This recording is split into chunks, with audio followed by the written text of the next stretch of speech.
combination of words I can put on the back of a postcard. No song that I could sing, but I can try for your heart. Heartstrings, they are made out of real things, like a shoebox of photographs and sepia tone loving. Love is the answer, at least for most of the questions in my heart, like why are we here, where do we go, and how come it's so hard?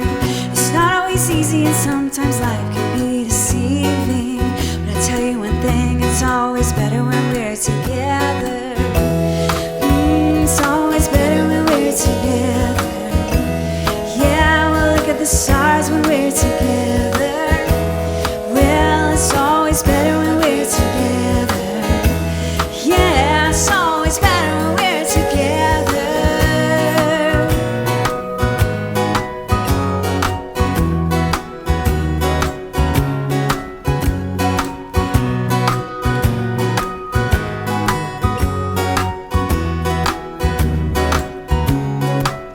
And all of these moments just might find their way into my dreams tonight, but I know that they'll be gone when the morning light sings and brings new things. For tomorrow night you'll see that they'll be gone too. Too many things I have to do, but if all of these dreams might find their way into my day-to-day scene, I'll be under the impression that I was somewhere in between, with only two, just me and you. Not many things we got to do, or places we got to be. We'll sit beneath the mango tree now. Yeah, it's always better when we're together. Somewhere in between together. Well, it's always better when we're together. Yeah, it's always better when we're together.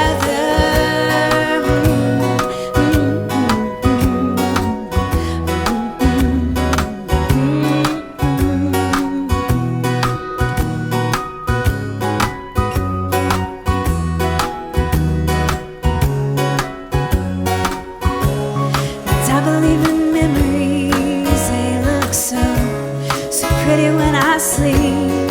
Hey, now when I wake up, you look so pretty, sleeping next to me. But there is not enough time, and there is no song I could sing, and there is no combination of words I could sing, but I will still tell you one thing, we're better together.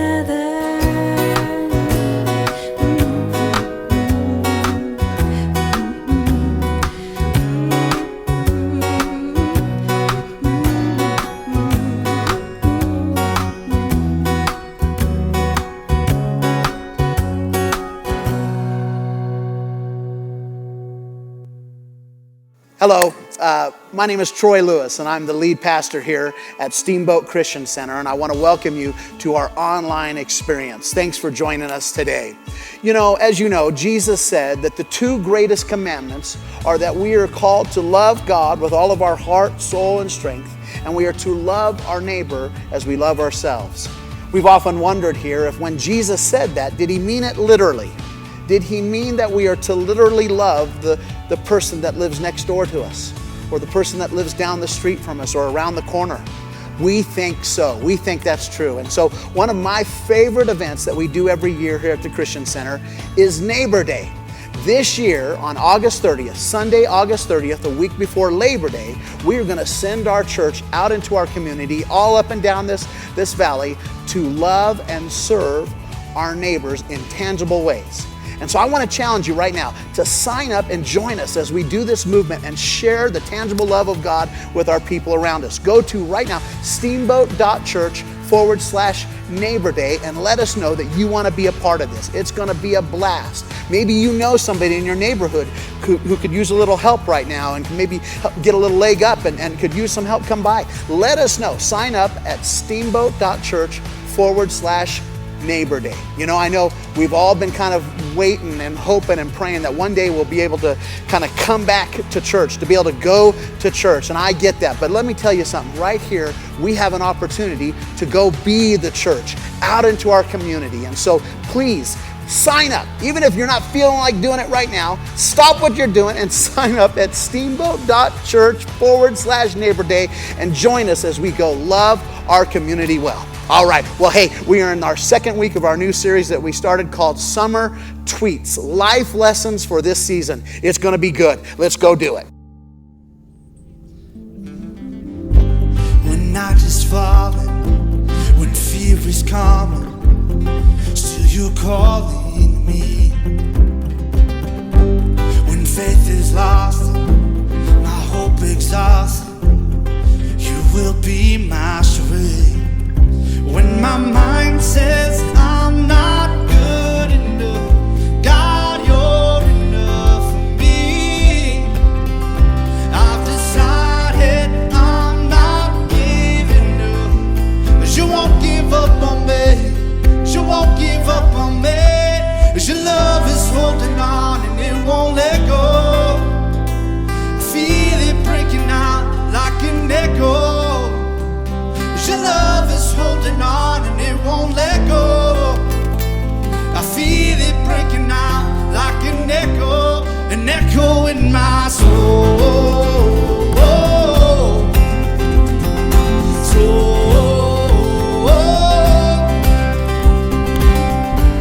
In every season, you keep repeating promises to me. Now there's no stopping what you have started until it is complete. When my mind says I'm not good enough, God, you're enough for me.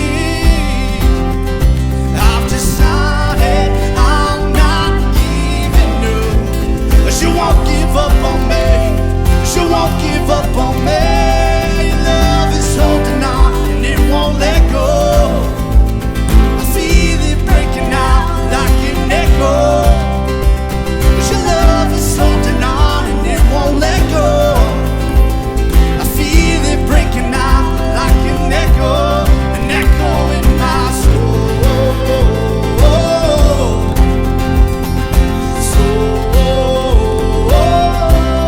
An echo in my soul.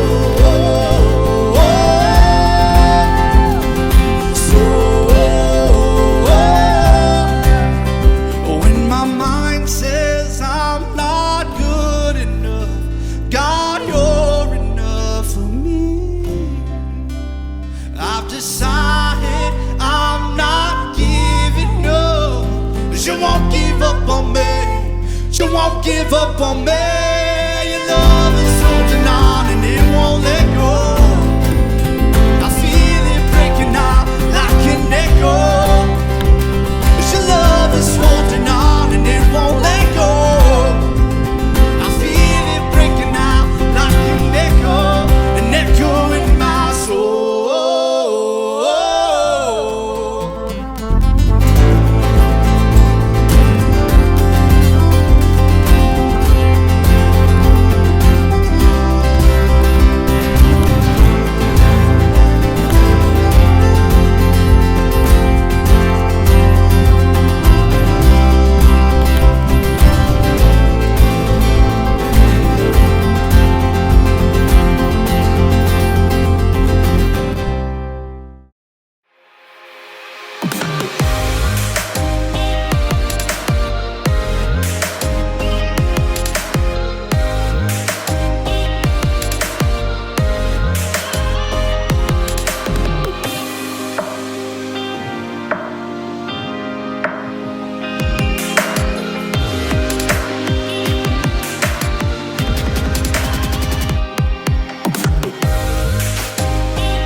Hello, Steamboat Christian Center. Hey, if you are in Aurora, Denver, Steamboat, maybe you're in Iowa or Ireland, we want to welcome you to the second week of Summer Tweets, where we're talking about life lessons you can count on for this season. And some of you might be like, what is a tweet? Don't worry, I will fill you in 1 sec. See, Twitter is a social media platform, just like Facebook and Instagram, where you can post just about anything you want. What's unique to Twitter is that you only get 140 characters to form a thought or a tweet. And we use it because a lot of times we don't want to read more than 140 characters, right? And so what's unique about a tweet is that it has to be short and sweet. And so we thought it'd be cool here if some of the staff shared some wisdom that applies to this season in the form of a tweet and a hashtag. And so this week, my tweet is, it takes a group to know an individual, hashtag don't go it alone. And you may have caught on to the theme at the very beginning. We did this cover by Jack Johnson where he's talking about being together with someone. And when he's with that person, he is more, and that person is better off too. Man, Jack Johnson is such an amazing guy. He's not only been nominated for 2 Grammys for his music ability, but he's also a professional surfer. Yeah, at age 17, he was the youngest participant to make it to the finals at the Pipeline Masters in Maui, which is an awesome, huge surf competition. Now we just got to get Blaine on a surfboard. But it kind of reminds me of my first time getting on a surfboard. See, I grew up in Aurora, Colorado. I went out to San Diego State to go study psychology. And so, yes, I can read every single one of your thoughts right now. It's always so funny. I'm like, yeah, I studied psychology. And people are like, they put their hands up and they try to shield me from reading their mind. But I'll tell you right now, it doesn't help. I can still read your mind through your hand helmet. But when I got out into San Diego, I was like, I really want to learn how to surf. But the ocean is kind of scary. I knew how to swim, but there's like tides and waves, and I don't even like little fish, and there's sharks out there. So I was like, I can't do this alone. And you know what? I had 2 friends, Eric and Adam, still good friends with them today. They were like, we will take you out surfing. So I'm getting all pumped up. I'm like, yeah, we're going to go surfing, bro. Shaka, man.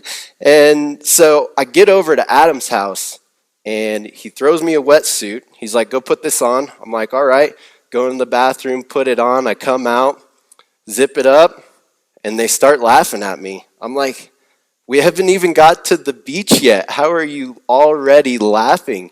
And if you don't know this, you put on a wetsuit, the zipper goes in the back. That was literally how little I knew about going surfing. So I went into the bathroom, I peeled it off, put it back on, come out of the bathroom, and I'm like, all right, now that I'm out of energy, let's go surfing. And so we get to the beach, and Eric and Adam are like, let's just paddle out, paddle hard. We'll tell you the rest when you get out there. And in my mind, I'm thinking, wait, like, shouldn't we do some work on the beach, like pop up and do a little bit of practice? And by the time I get done thinking that, they're already halfway paddling out. And so I'm like, all right, I guess I just got to paddle hard.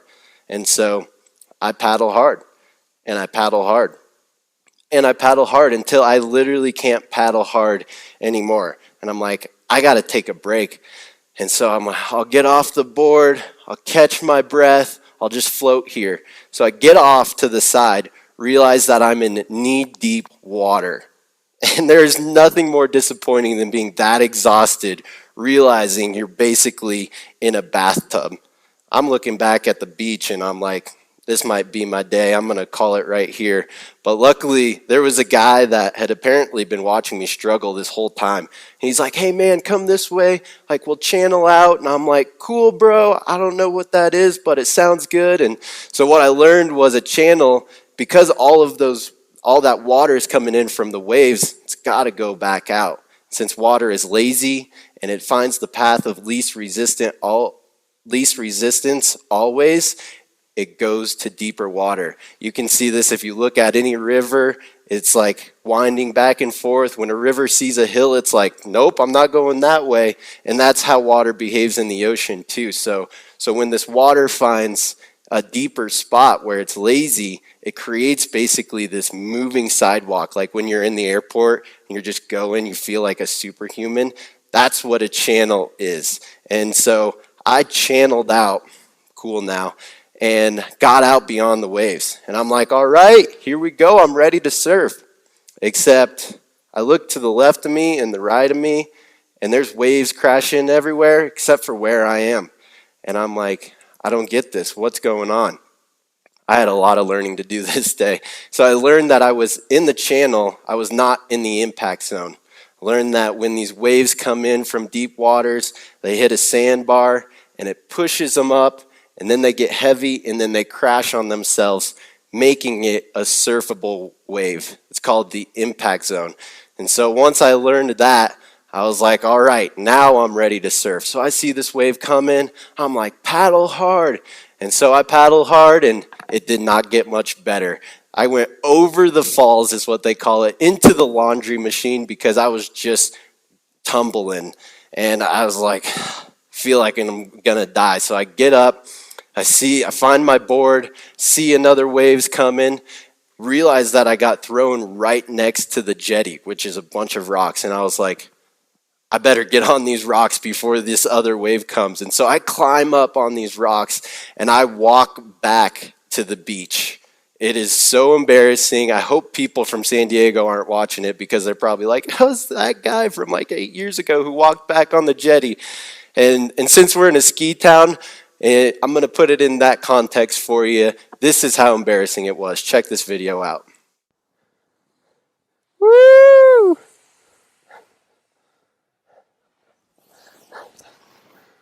Yeah, I was that kid holding on to the pole going down the mountain, except in the ocean. It was so embarrassing. But you know what? I learned a lot while I was out there not catching waves. I learned that if you want to surf, you have to leave the safety of the channel and get into the impact zone. It's the only place you can surf. At some point, you got to get out there, paddle for a wave, come what may. And see, we have this decision to make in life too. We can just live it safely in the channel, not really making an impact, or we can get into the impact zone, come what may. And see, if you're out there and you're like, I don't believe in this full God thing, I don't really know about Jesus yet, hang in with me. I think this still applies with you because that was my story. I didn't know about Jesus. I didn't know about God, but I knew I wanted to live my life in the impact zone. I sub-taught at South Route, and I got to know a lot of the students there. And one day this 7th grade girl comes in and she's like, I'm sorry, I couldn't do my homework. And I was like, that's okay, what's going on? And she was like, well, my 2 little sisters, they needed to take a shower last night, and then I had to feed them, and then I had to get them ready for bed and help them with their homework. And by the time I was done with that, I had no energy left, so I went to sleep. Those stories are the things that broke my heart. My love for people moved me to action. And so I could only think of one thing, is to ask Jeff if I could bring him in this van from Oak Creek for a youth group. And I wasn't even going to stay. I was just going to drop him off. But then God's like, you got some responsibility here. Make sure they go in, actually. And so that love for people was kind of my start into knowing who God was. And so if you're out there and you know you want to live your life in the impact zone, you're not sure about God, this still applies. And I think you can learn about who God is. So the question comes up is, what does living your life in the impact zone even mean? I think if we look at what Peter writes in 1 Peter 2, he's talking and he's making a comparison about us, like church, the church, believers, and a physical building. He writes, and you are living stones that God is building into a spiritual temple, aka his church. And did you catch that? He didn't say go into a building. He's saying that you are the building. And now more than ever, we have a chance to realize that we are the building. We have a chance to act as the building. This means that God isn't filling this empty building right now. He's not filling this space. He's filling you, and he's filling me. Let me paint this picture just a little bit bigger for you. See, Peter, right before he says that we are living stones, he says that Jesus is the cornerstone. And so let's think about a building. I actually looked up the definition of a cornerstone, and it's this. It says, the cornerstone is the first stone set in the construction of a foundation. All other stones will be set in reference to this stone, thus determining the position of the entire structure. That's awesome. You know what that means? It means that we are in the same building. We are part of the same building as Jesus, if he is your cornerstone. But what if he's not your cornerstone, and say a pandemic hits and the earth shakes? What's happening to your building? Are you scrambling all over trying to pick up the pieces, or are you at peace because you know you are the building and you have an unshakable cornerstone?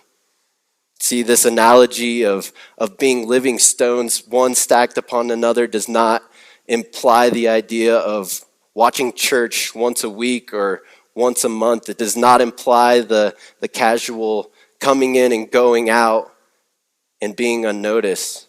What it means is to be known. What it means is to be needed. What it means is to belong. What it means is to be a part, to be cared for and loved for, and all that comes with it. Because think of a brick. Bricks that are one upon another. They are entirely dependent on each other for the structure integrity. They have to rely on each other. You know, they're resting on the ones below them. They're supporting the ones above them, and they're giving strength to those that are beside them. That's what it means to be a brick. And the Bible says you are a living stone. You are a brick in this building. See, living your life in the impact zone means being a living stone. So it brings up the question, what's in it for me? That's usually where we go. Why would I be a living stone? Well, let's not fight it. Let's go into it. I think the first thing is you will know God. And if you already know God, you will know God better. Better than you can on your own quiet time. Better than you can listening to a podcast in nature, as good as that is. You see, the intimacy of knowing God comes through community. Can I put it another way? It takes a group to know an individual. At least that's how C.S. Lewis put it in his book, Four Loves. See, the New Testament was mostly written in Greek, and in Greek there's 4 words for love. In English, we're kind of limited. We say, I love tacos, I love the Colorado Avalanche, which doesn't really make it fair when you say, I love my wife. But in Greek, you're not limited to just putt-putt. You got a full bag of clubs that you can use. So for instance, love, you have storge, the first kind, which is a father-son love. You have agape, which is God's divine love, a sacrificial love. You have eros, which is an erotic love, and you have phileo, which is a brotherly love. It's not a face-to-face love, but a side-to-side love. Someone who stands next to you, beside you, and moves forward toward a common cause with you. And it's this phileo, this brotherly love that it talks about in the New Testament that we should have between living stones. We should have this brotherly, sisterly kind of love as we are in a family. And that's what it should feel like. It's not like a hotel you come check in and you check out. Rather, it's like a home. And yes, there's chores to do, and there's giving, and there's serving and action to be had, and there's pleasures and there's pains. There's beautiful days and there's rough times. See, C.S. Lewis was a part of a friend group like this. They even had a name for themselves. They called themselves the Inklings. They were all authors, and they would all gather together. They would share their thoughts. They would share coffee, and they would just come together as a community of believers. And well, one of them, named Charles, got ill and passed away. And when C.S. Lewis is writing about this phileo, this brotherly love, he talks about what the death of Charles meant to the entire group. Listen to this excerpt. He says, "In each of my friends, there is something that only some other friend can fully bring out. By myself, I am not large enough to call the whole man into activity. I want other lights than my own to show all his facets. Now that Charles is dead, I shall never again see Ronald's reaction to a specifically Charles joke. Far from having more of Ronald, having it to myself, now that Charles is away, I have less of Ronald." What is C.S. Lewis saying? Well, he's saying when Charles died, he didn't just lose one friend. It wasn't the death of one friend. It was the death of two. Because it wasn't just that he lost Charles. He lost the version of Ronald that Ronald became in the presence of Charles. Thus, he lost the version of himself that he became in the presence of Ronald when Ronald was in the presence of Charles. You see what I'm saying? It takes a group to know an individual. And the same is true for knowing God. See, I need to see God in your eyes. It's about experiencing Him together, which is far more than I could ever experience on my own. And I know sometimes it's like, I want to leave the impact zone. I want to leave being a living stone and supporting and giving strength to others, whether it was a past, previous church experience that didn't go well, if you got burned, if you were gossiped about and you wanted to leave the community. We know that it hurts sometimes, and there's a spirit of religion that creeps in, and pastors have done bad things, and maybe you've experienced that in the past, and you decided to leave the impact zone and go to the safety of the channel. Maybe you're like, I'm Jesus, yes, but I'm Christianity, no. Or like, I'm going to love God, but I'm going to do it on my own. Can I tell you something? See, where the waves are, there's the impact zone. And yes, that can do harm. You can go over the falls, and it does happen sometime. But that's the only place you can surf. See, that's where God is moving. That's where He is transforming. That's where His Spirit is moving. It's where He is building in that impact zone. And so I'm here to tell you that if that's you, paddle back out and be the change that you want to see in the church. Lead the change that you want to see in the church. See, when you're out in the channel by yourself and you have this little piece of God, we don't get to see that. We desperately need you to share the part of God that He has given you. And I desperately want to share the part that He has given me. See, it's kind of like an awesome powder day where you're out on the mountain and you're shredding with your friends. Maybe you've hit your first 360, or maybe you just got down the mountain for your first time. It's not enough just to own it yourself. You got to tell your friends. You got to be like, Jeff, did you see that? You got to go try that.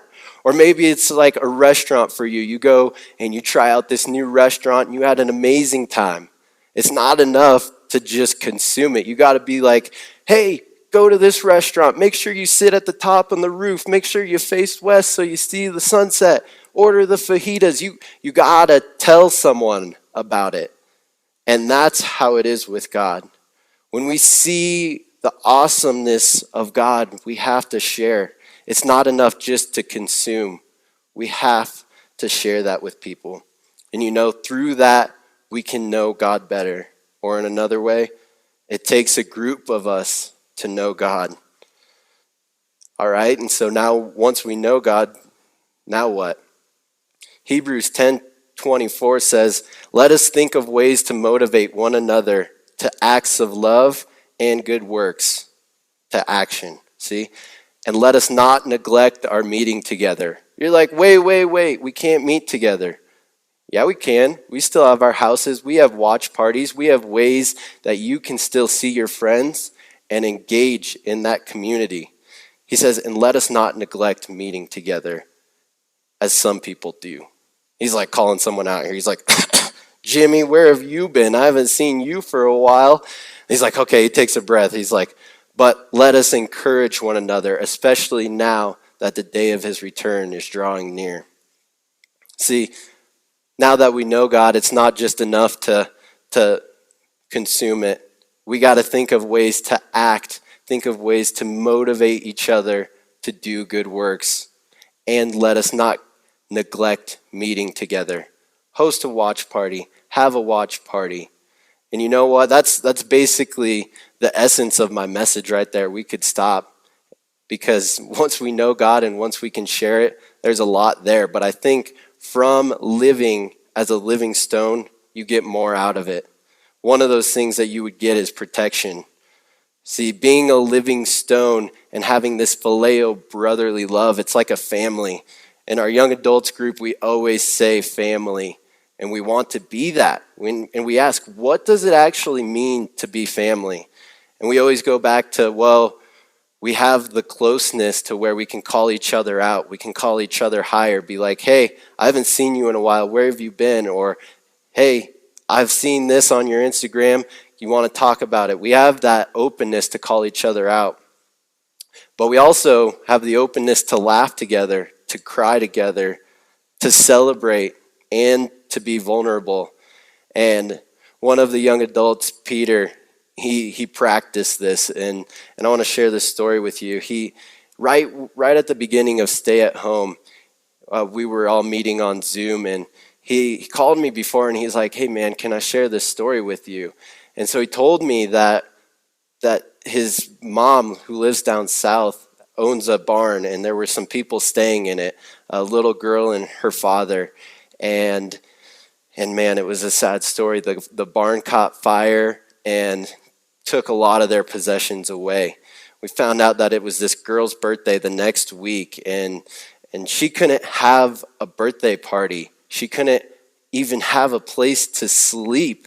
And so what we did as a young adults group, we were moved to action. We were motivated for good works. And Peter shared this story with the group, and we ended up raising over $500 in donations that went down to her place so that she could get new stuffed animals and have a bed to sleep in. As young adults, $500 is a lot of money. Let me tell you that. See, who is this person in your life that you can be vulnerable with? Who are you going to call? Who is going to call you when something like that happens? And see, living as a living stone every day, it allows us also to be focused on others, to be outward focused, loving people whether they believe in God or not. See, 1 Peter 2 says, live honorable lives as you mix with unbelievers. We can stop right there and be like, hey, ask yourself, do you only go to eat with Christians? Do you only have coffee with Christians? If so, you might be doing it wrong. He continues, though, he says, even though they accuse you of being evildoers, that'll happen. He goes, for they will see your beautiful works and have a reason to glorify God in the day he visits us. He's saying, hey, if you're hanging out with just Christians, you're doing it wrong. You need to mix with unbelievers as you live honorable lives, and let that be a reflection of who God is. You see, and it's not, the goal isn't to pretend that we're in heaven and that we're already there. The goal is to reach other people so that they can come with us. This sounds like I'm saying go to the grocery store and preach Jesus. Nope, that's not it. The way that I do it is just through sports, honestly. Last couple weeks ago, I was playing baseball with a couple friends. They happened to be unbelievers. And we started talking about Oak Creek, and I was like, oh yeah, I used to teach down there. And this guy, Carlos, was like, oh, so you're a teacher? And I was like, no, now I work for Steamboat Christian Center. And he's like, oh, you speak and all that? And I was like, well, I'm about to coming up. And he was like, that is awesome. Will you please send that to me? And I was like, of course.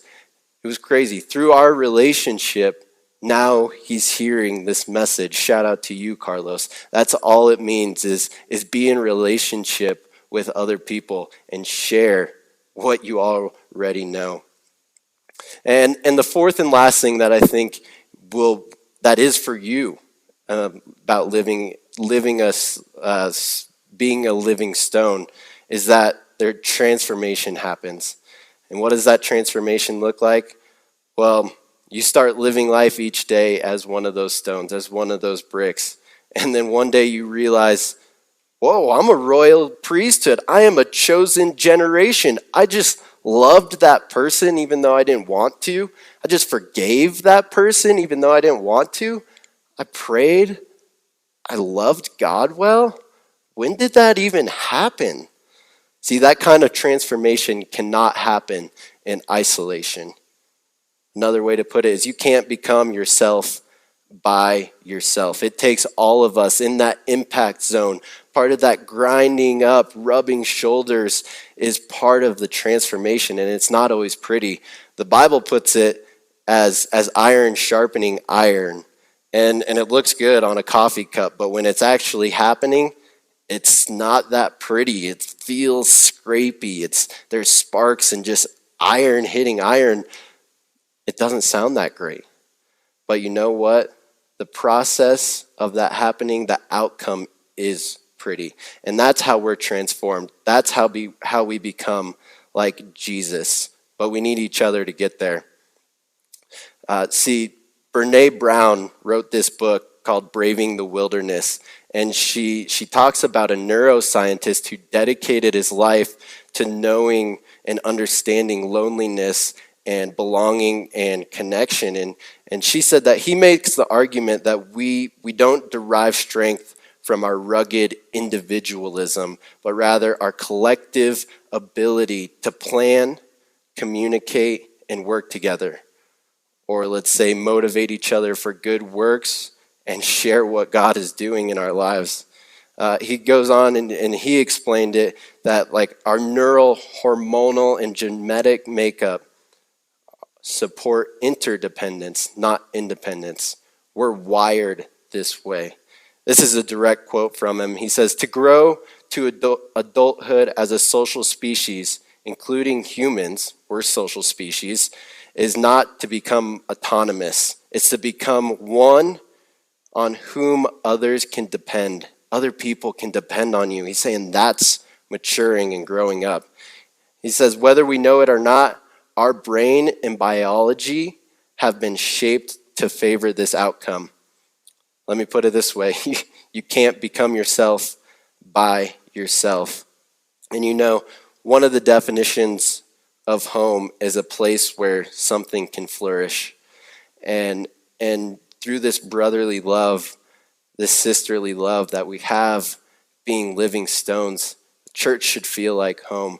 Your friends should feel like home. And that's a place where we can flourish.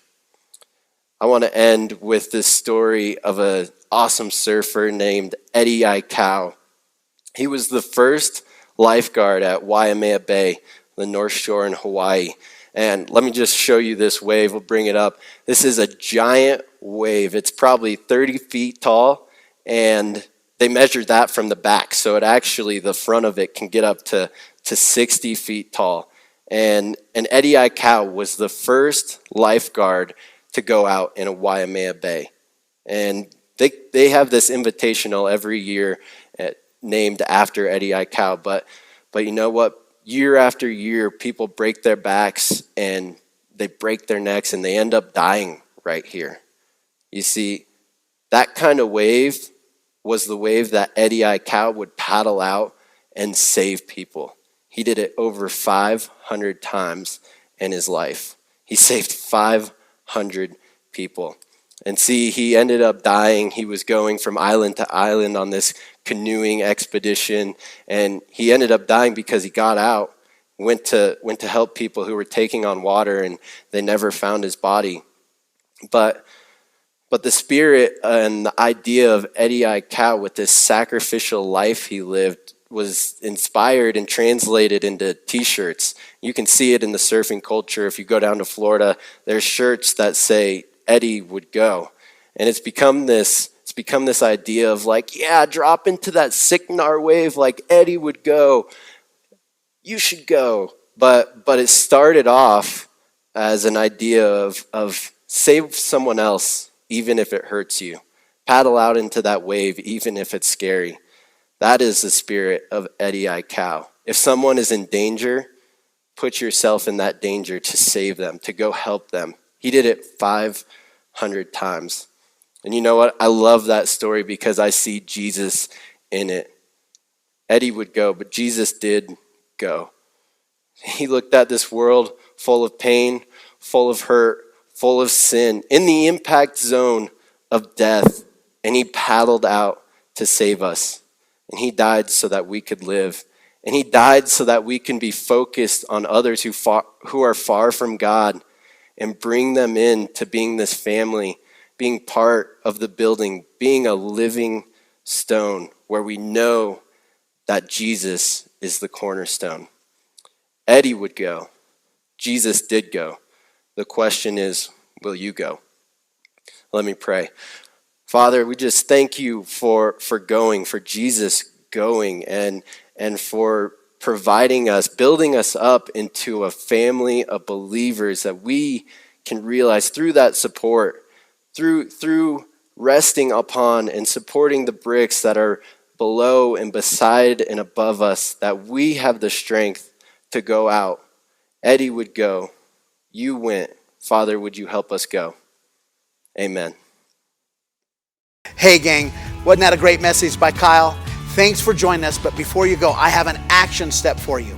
As you may have heard, this weekend, this Sunday, August 16th, we are doing baptisms down at the river right behind the church. This is one of our favorite events of the year, and I want to encourage you, if you have never been baptized, if you have recently put your faith and trust back in Jesus Christ, or maybe you were baptized as a baby, but you haven't done it since you've been following him as an adult, man, today is your day. I want to encourage you to come on down and join us for baptisms, and this is going to be awesome. In fact, we've already got a bunch of people scheduled between 1 and 3 on Sunday, August 16th, but we will fit you in.